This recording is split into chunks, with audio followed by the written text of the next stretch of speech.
Au nom du Père et du Fils et du Saint-Esprit. La paix soit avec vous. Nous avons la joie ce soir d'accueillir Monseigneur Romano Rossi, évêque de Civita Castellana, au nord de Rome, et son vicaire général. Il nous a fait la joie ce soir de bien vouloir présider notre célébration. Je salue bien sûr tous les téléspectateurs de KTO, tous les auditeurs de Radio Notre-Dame. Et nous aurons à cœur ce soir évidemment de prier pour ces 50 enfants qui ont trouvé la mort en Égypte au cours d'un accident très grave.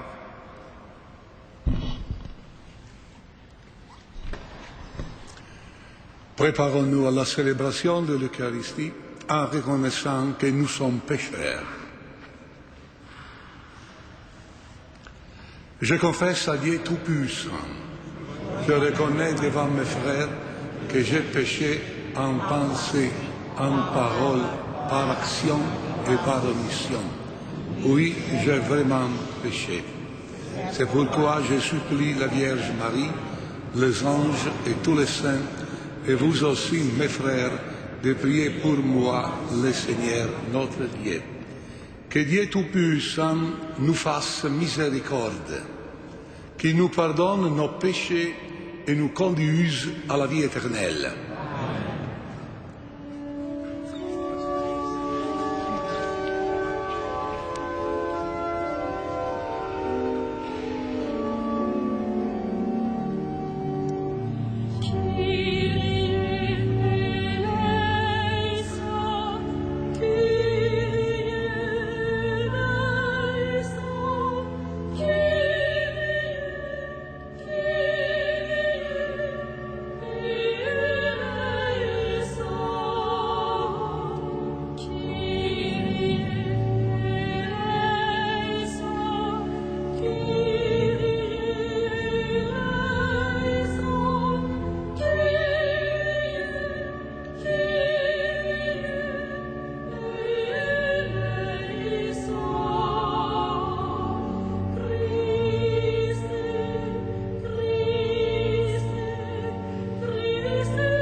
Gloria in excelsis Deo.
Prions le Seigneur.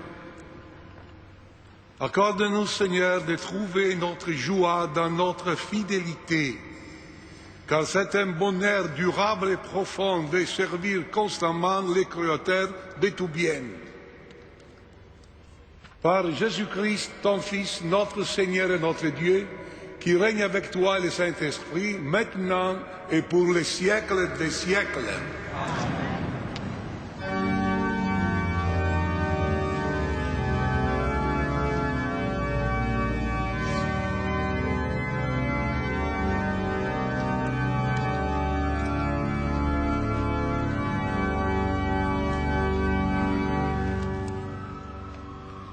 Lecture du livre de Daniel.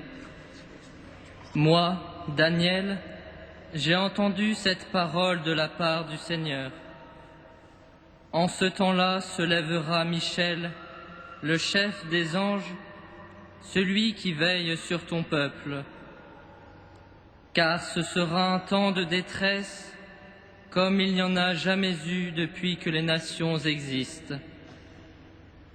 Mais en ce temps-là viendra le salut de ton peuple, de tous ceux dont le nom se trouvera dans le livre de Dieu. Beaucoup de gens qui dormaient dans la poussière de la terre s'éveilleront, les uns pour la vie éternelle, les autres pour la honte et la déchéance éternelle. Les sages brilleront comme la splendeur du firmament, et ceux qui sont des maîtres de justice pour la multitude resplendiront comme les étoiles dans les siècles des siècles. Parole du Seigneur.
Lecture de la lettre aux Hébreux. Dans l'Ancienne Alliance, les prêtres étaient debout dans le temple pour célébrer une liturgie quotidienne et pour offrir à plusieurs reprises les mêmes sacrifices qui n'ont jamais pu enlever les péchés. Jésus-Christ, au contraire, après avoir offert pour les péchés un unique sacrifice, s'est assis pour toujours à la droite de Dieu. Il attend désormais que ses ennemis soient mis sous ses pieds. Par son sacrifice unique, il a mené pour toujours à leur perfection ceux qui reçoivent de lui la sainteté. Quand le pardon est accordé, on n'offre plus le sacrifice pour les péchés. Parole du Seigneur.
Le Seigneur soit avec vous.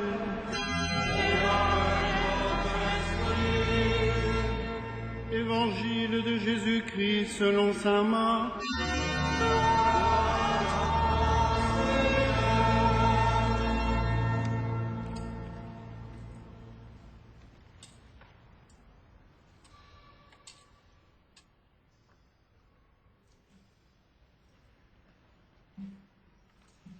Jésus parlait à ses disciples de sa venue. En ces temps-là, après une terrible détresse, le soleil s'obscurcira et la lune perdra son éclat. Les étoiles tomberont du ciel et les puissances célestes seront ébranlées. Alors on verra le Fils de l'homme venir sur les nuées avec grande puissance et grande gloire. Il enverra les anges pour rassembler les élus des 4 coins du monde, de l'extrémité de la terre à l'extrémité du ciel. Que la comparaison du figuier vous instruise. Dès que ses branches deviennent tendres et que sortent les feuilles, vous savez que l'été est proche. De même, vous aussi, lorsque vous verrez arriver cela, sachez que le Fils de l'homme est proche, à votre porte. Amen, je vous le dis, cette génération ne passera pas avant que tout cela n'arrive. Le ciel et la terre passeront, mes paroles ne passeront pas. Quant au jour et à l'heure, nul ne les connaît, pas même les anges dans le ciel, pas même le Fils, mais seulement le Père. Acclamons la parole de Dieu.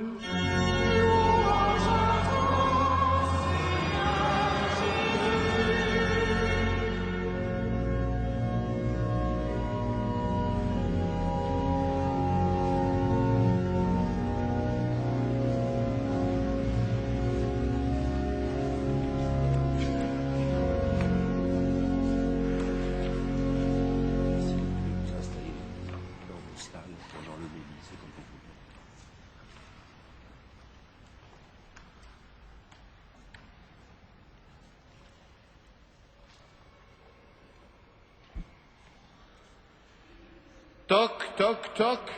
Quelqu'un frappe à votre porte. alors vous allez ouvrir.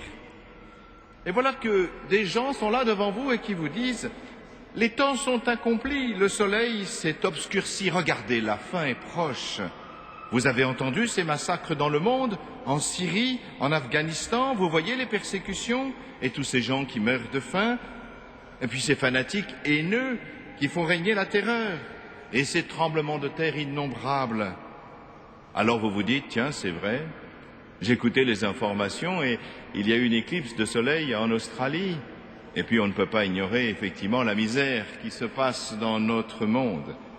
Et c'est bien ainsi que des gens se présentent à vous pour vous faire peur et pour vous faire adhérer à leurs convictions. Aujourd'hui, par exemple, on nous prévoit cette fin du monde pour le 12-12-12, c'est-à-dire le 12 décembre 2012, à cause de la conjonction des dates, bien sûr, d'autres encore, à cause de signes ésotériques, prévoient la fin du monde pour le 21 décembre 2012. Donc, préparez-vous. En 1974, j'étais déjà encore jeune. Et voilà que, à la porte de l'appartement de mes parents, des gens viennent frapper. J'ouvre. C'étaient des témoins de Jéhovah qui venaient m'annoncer la fin du monde pour 1975. Mais il se trouve que je connaissais déjà l'Évangile, malgré mon âge assez jeune, mais je connaissais l'Évangile et notamment cette phrase que nous venons de lire. « Nul ne sait ni le jour ni l'heure. » Autrement dit, je n'ai pas été autrement effrayé. D'ailleurs, nous le savons, si nous connaissons un peu l'histoire, notre terre a toujours été le lieu du combat contre le mal à l'extérieur, bien sûr, et que nous contemplons, et pour lequel, effectivement, nous devons lutter pour le bien-être de ceux qui nous entourent et d'améliorer les conditions de l'existence humaine. Mais nous avons à lutter, surtout, sur le mal qui se cache au fond de notre cœur. Et c'est celui sur lequel, au fond, nous avons le plus de prise. Jésus emploie un langage apocalyptique et qui pourrait faire peur à propos de ce soleil qui s'obscurcit. Mais ce langage apocalyptique, ce n'est pas pour nous décrire une catastrophe finale ou pour nous terroriser. Le mot d'apocalypse, d'ailleurs, ne veut pas dire un cauchemar généralisé, une destruction ultime, un embrasement mortel. Apocalypse veut simplement dire lever le voile. C'est un dévoilement. Jésus, d'ailleurs, nous le décrit comme un printemps. Si vous avez écouté l'Évangile, les branches deviennent tendres et les feuilles sortent des bourgeons. Voilà, ce que certains appellent la fin du monde, c'est en réalité un commencement. La fin du monde veut dire qu'il y a une finalité, un but, que ce monde a un sens. Au fond, c'est un peu, vous voyez, comme les femmes enceintes. On dit, quand elles terminent leur grossesse, qu'elles sont à terme. Mais à terme ne veut pas dire que ça s'arrête. À terme, ça veut dire que la naissance arrive, tout simplement. C'est le terme de la grossesse et le commencement de la vie. Saint Paul nous le dit d'ailleurs. Cette création gémit en travail d'enfantement. C'est donc un monde nouveau qui apparaîtra autour de Jésus-Christ, car Dieu va lever le voile. Et pourquoi faire ? Eh bien, Dieu va lever le voile pour découvrir l'amour. Ce n'est pas déjà tous ceux qui sont en évidence et que l'on voit partout, dans les journaux, à la télévision, sur lesquels on va lever le voile, puisqu'on les connaît déjà par cœur, on les voit dans tous les journaux people. Non. D'ailleurs, eux-mêmes se dévoilent largement. Non, ce sont tous les obscurs, les petits, ceux qui sont cachés, qui ont su aimer discrètement sans que personne ne les voie. Cet amour-là sera dévoilé, sera révélé parce qu'il manifeste déjà la présence de Dieu parmi nous. Cette connivence, cette complicité, cette amitié, cette intimité avec le Christ que nous laissons s'emparer de nos vies. Voilà ce qui sera dévoilé. Ceux-là ont laissé leur cœur être habités par la présence du Seigneur. Ils seront comme le dit l'Évangile, resplendissant de la gloire même de Dieu. Ils seront conformés au Christ Jésus, qui est venu avec puissance, la puissance créatrice de son amour, pour rassembler les siens, comme le dit l'Évangile et comme le dit la première lecture. C'est cela dont le nom est inscrit au livre de Dieu. En fait, voyez-vous, la seule question qui est utile pour nous et que je nous pose, à vous comme à moi, savez-vous si votre nom est inscrit au livre de Dieu et qu'au jour du dévoilement, vous serez heureux de le trouver? Et surtout, avez-vous le désir que votre nom y soit inscrit?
Carego in unum Deo.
Secul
Vous pouvez vous asseoir. Frères et sœurs bien-aimés, la quête de ce dimanche financera l'action du Secours catholique. Elle permettra ainsi de faire rayonner le message chrétien de charité, d'amour et d'apporter des solutions concrètes aux situations de pauvreté en France et dans le monde.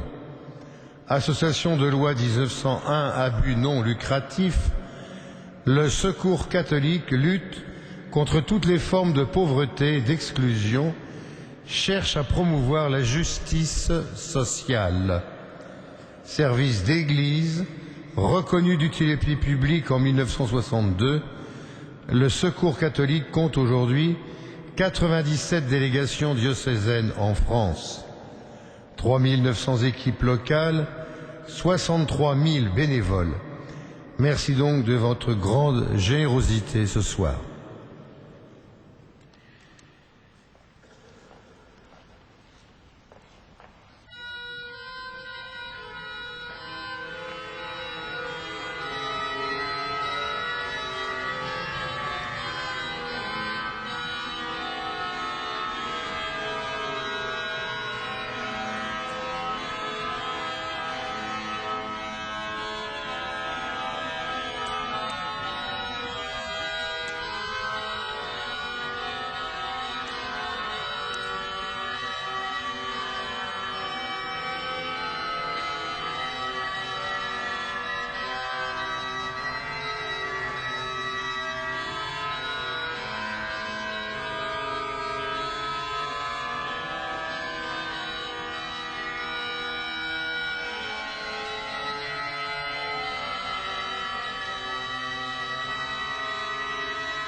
de toute l'Église.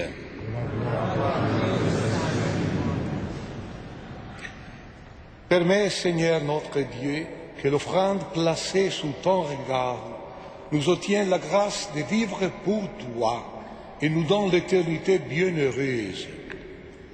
Par Jésus-Christ, ton Fils, notre Seigneur et notre Dieu, qui règne avec toi et le Saint-Esprit, maintenant et pour les siècles des siècles. Amen.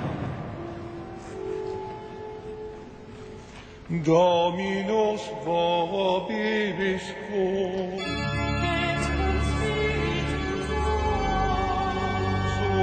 Sursum corda.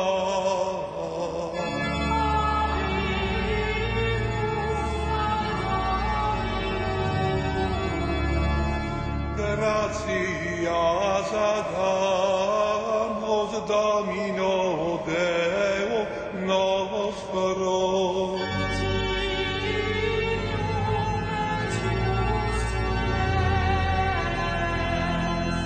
Benedignum et Dios domete come salutare,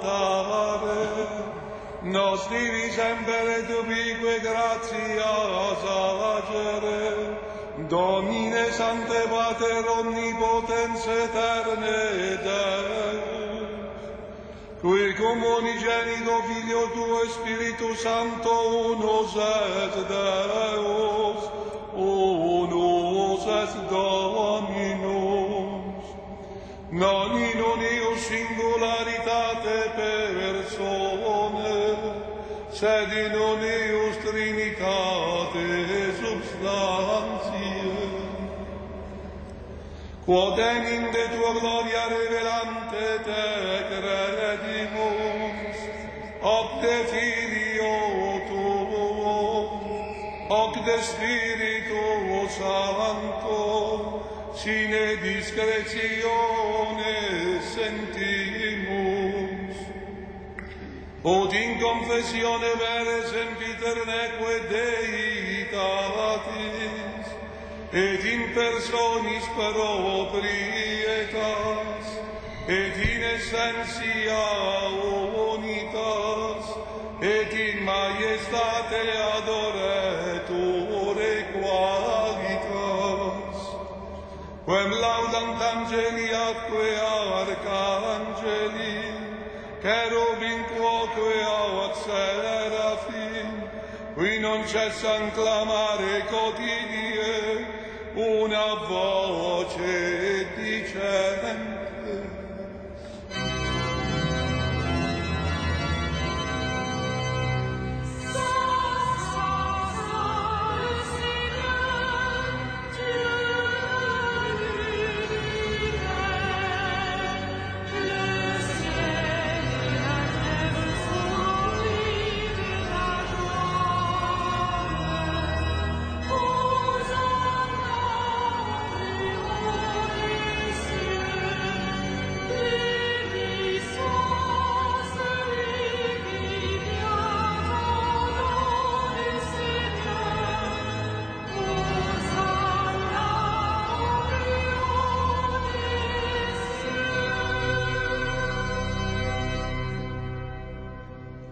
Tu es vraiment saint, Dieu de l'univers, et toute la création proclame ta louange. Car c'est toi qui donnes la vie, c'est toi qui sanctifies toutes choses par ton Fils Jésus-Christ notre Seigneur, avec la puissance de l'Esprit Saint. Et tu ne cesses de rassembler ton peuple afin qu'il te présente partout dans le monde une offrande pure. C'est pourquoi nous voici rassemblés devant toi et dans la communion de toute l'Église. En ce premier jour de la semaine, nous célébrons le jour où le Christ est ressuscité d'entre les morts. Par lui que tu as élevé à ta droite, Dieu Tout-Puissant, nous te supplions de consacrer toi-même les offrandes que nous apportons. Sanctifie-les par ton esprit pour qu'elles deviennent le corps et le sang de ton Fils, Jésus-Christ notre Seigneur, qui nous a dit de célébrer ces mystères. La nuit même où il fut livré, il prit le pain. Enterrant en glace, il les bénit, il les rompit et les donna à ses disciples en disant, « Prenez et mangez-en tous. Ceci est mon corps livré pour vous. »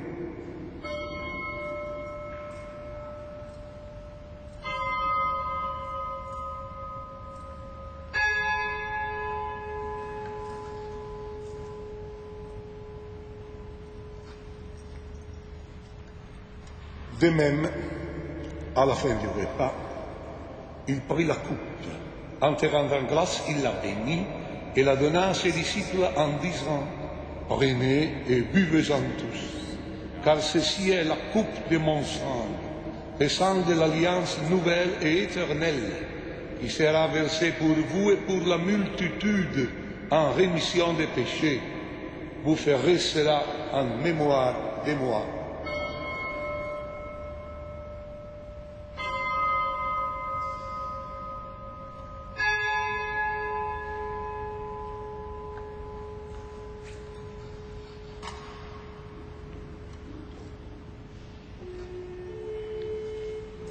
Les grands mystères de la foi.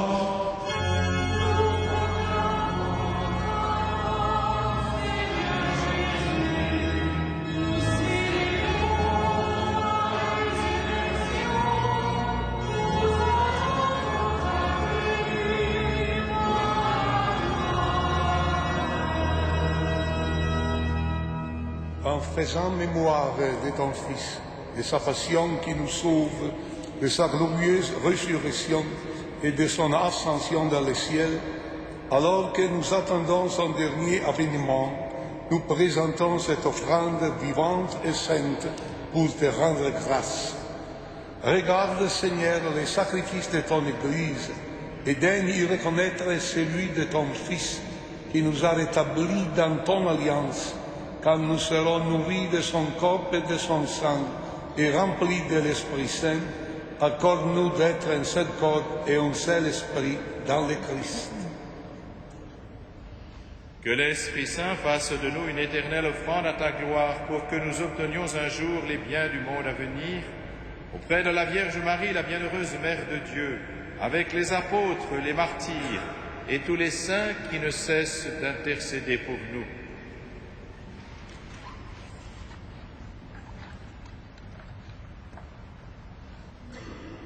Et maintenant, nous te supplions, Seigneur, par le sacrifice qui nous réconcilie avec toi, étends au monde entier le salut et la paix. Affermis la foi et la charité de ton Église au long de son chemin sur la terre. Veille sur ton serviteur, notre pape Benoît XVI, et notre archevêque André, l'ensemble des évêques, les prêtres,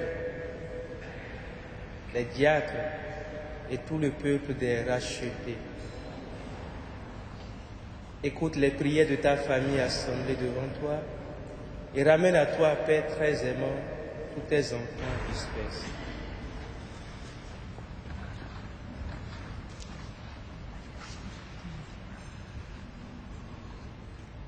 Pour nos frères défunts, pour les hommes qui ont quitté ce monde dont tu connais la droiture, nous te prions. Nous te prions pour ces enfants décédés dans un accident de circulation en Égypte. Reçois-les dans ton royaume où nous espérons être comblés de ta gloire, tous ensemble pour l'éternité, par le Christ notre Seigneur, par qui tu donnes au monde toute grâce et tout bien. Par lui, avec lui et en lui, à toi Dieu le Père Tout-Puissant, dans l'unité du Saint-Esprit, tout honneur et toute gloire, pour le siècle des siècles.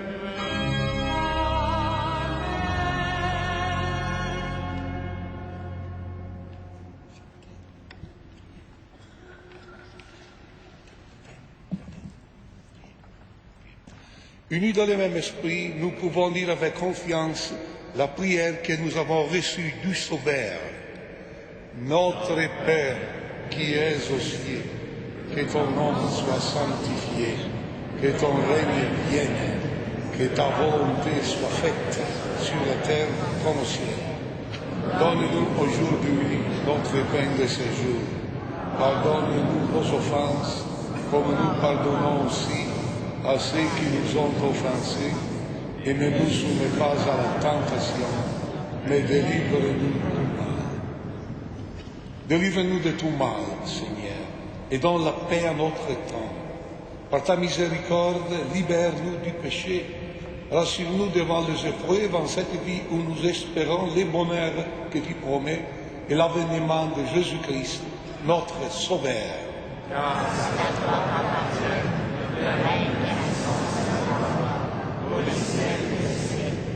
Seigneur Jésus-Christ, tu as dit à tes apôtres, je vous laisse la paix, je vous donne ma paix. Ne regarde pas nos péchés, mais la foi de ton Église. Pour que ta volonté s'accomplisse, donne-lui toujours cette paix et conduis-la vers l'unité parfaite, toi qui règnes pour les siècles des siècles. Amen. Que la paix du Seigneur soit toujours avec vous. Frères et sœurs, dans la charité du Christ, donnez-vous la paix.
Heureux les invités au repas du Seigneur. Voici l'agneau de Dieu qui enlève les péchés du monde. Seigneur, je ne suis pas digne de te recevoir, mais dis seulement une parole et je serai guéri.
Frères et sœurs bien-aimés, quelques informations pour les temps que nous vivons, qui sont des temps un peu frais, c'est vrai, mais le chauffage reviendra dans la cathédrale la semaine prochaine. J'ai la joie d'annoncer que le cardinal archevêque de Paris a nommé chanoine honoraire de la basilique métropolitaine Notre-Dame de Paris les pères Jean-Pierre Caveau et les pères Gérard Pelletier. C'est une grande joie pour chacun d'entre nous. Ils participeront ainsi, avec les autres chanoines nommés déjà, au service de la prière de l'Église dans le diocèse de Paris, et plus largement aux intentions du monde et de l'Église. En revanche, c'est avec tristesse que nous avons appris le décès de Monseigneur Michel Rinchichin, évêque émérite de l'exarcat apostolique ukrainien en France. Nous avons connu beaucoup de fois, beaucoup de moments.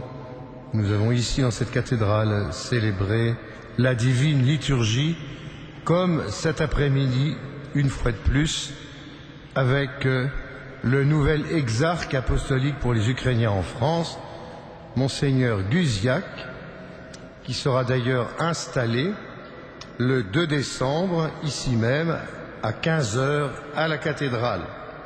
En conséquence, il n'y aura pas de vêpres ce jour-là, 2 décembre, dans la cathédrale.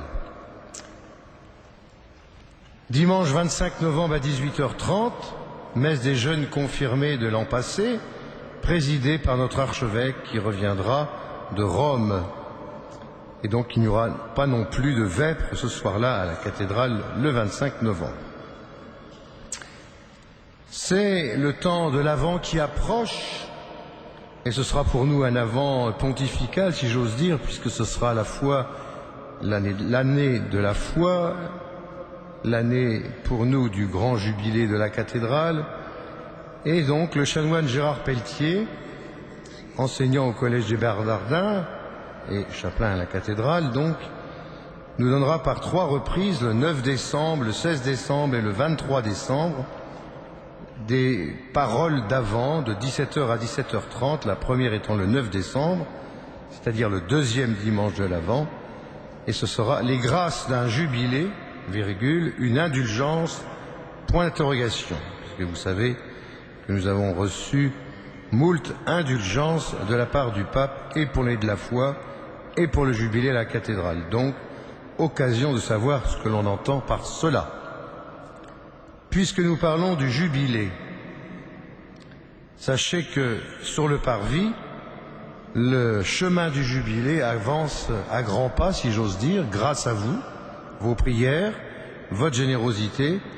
Il ne faut pas relâcher, puisque pour l'instant, nous sommes dans les temps pour que le 12 décembre, à 18h, la célébration solennelle puisse se faire sur le parvis et dans la cathédrale pour l'ouverture du jubilé.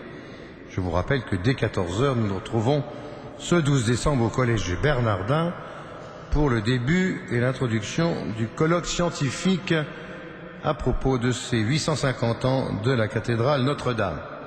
Et puisque je parle jubilé, nous terminons la fonte, la coulée plus exactement, des 9 nouvelles cloches. Demain, une délégation avec moi ira à Villedieu-les-Poêles pour assister à la dernière coulée, et ces cloches arriveront bien comme prévu le 2 février pour remplacer les 4 anciennes qui ont été descendues, la presse en a parlé, et qui sont en dépôt de manière tout à fait confortable à Villedieu-les-Poêles, puisque l'État les a consignées ainsi. Vous avez vu dans la presse également l'invitation par nos évêques et notre archevêque, président de la conférence, à parler avec nos frères, avec nos voisins, avec nos amis, de notre position sur le mariage, sur ce que c'est qu'un papa, une maman, des enfants, et le mariage aujourd'hui. Donc à rencontrer les autres, à initier le débat, à se manifester pour dire aujourd'hui, tranquillement mais fermement, ce qui est essentiel. Écrire à nos élus, par toutes sortes de moyens, faire savoir notre point de vue. Eh bien, le chanoine du Pont-Fauville et moi-même à l'invitation du maire du 4e arrondissement de Paris, demain soir, nous participerons à un débat public à la mairie du 4e, donc, avec, entre autres, Mme Poutin et Madame le garde des Sceaux, qui actuellement est celle qui propose cette nouvelle loi.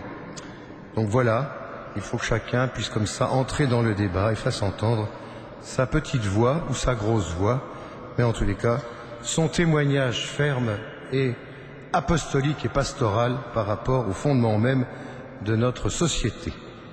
Les choses sont dites. Nous pouvons nous lever pour terminer notre prière et ainsi conclure notre dimanche. Prions ensemble. Nous venons de communier, Seigneur, au don sacré du corps et du sang de ton Fils. Nous te prions humblement que cette Eucharistie offerte en mémoire de lui, comme il nous a dit de le faire, augmente en nous la charité. Par Jésus-Christ, notre Seigneur et notre Dieu, qui règne avec toi et le Saint-Esprit, maintenant et pour les siècles des siècles. Amen. Avant la bénédiction, j'espère qu'il me soit permis de remercier Monseigneur le vicaire général du diocèse de Paris, Monseigneur le curé de la cathédrale de Notre-Dame, d'avoir présidé cette merveilleuse concélébration dans cette magnifique église. C'est un songe pour moi qui se réalise de voir le peuple de Dieu, le normal peuple de Dieu de tout le monde. Nous avons partagé ensemble le corps du Seigneur, nous avons écouté sa parole, nous avons chanté ensemble les anciennes mélodies de l'Église de toujours. C'est merveilleux. Mais plus merveilleux encore, c'est pour moi une particularité. Hier soir, à 7 heures, je me trouvais célébré dans la cathédrale de Notre-Dame à Munich, en Allemagne. Même dans la cathédrale de Munich, on a recueilli les aumônes pour les pauvres de la diaspora. Comme on dit en Allemagne, ce sont les catholiques dans les régions où ils sont minoritaires et ont besoin d'aide. Ici, à Notre-Dame de Paris, ce soir, la merveilleuse cathédrale, la merveilleuse musique, la merveille de l'offrande, de l'aumône pour les pauvres, pour le secours catholique. Je me permets de me réjouir avec vous de la fierté d'être chrétien, la beauté, la vérité, la charité. Que Dieu soit béni.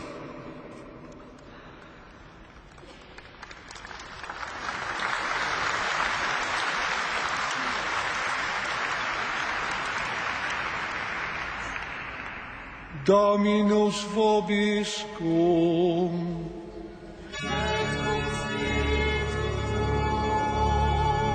Sin nomen Domini benedictum. Adiutorium nostrum in nomine Domini. Qui feci celum et terra. Benedicat vos omnipotens Deus, Pater et Filius et Spiritus Sanctus.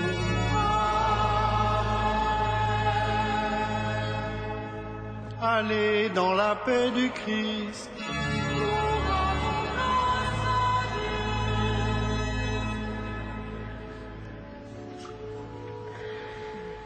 Salve Regina.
Frères et sœurs, j'ai oublié de mentionner que depuis le temps de l'été, 5 clercs nous ont quittés puisque 2 se sont fiancés et 3 sont entrés au séminaire. Et que ce soir, nous avons la joie d'avoir 4 ou 5 nouveaux clercs parmi nous, des étudiants qui démarrent leurs premières armes, si je puis dire, au service de l'autel. Donc, vous voyez que c'est possible et un grand merci à eux.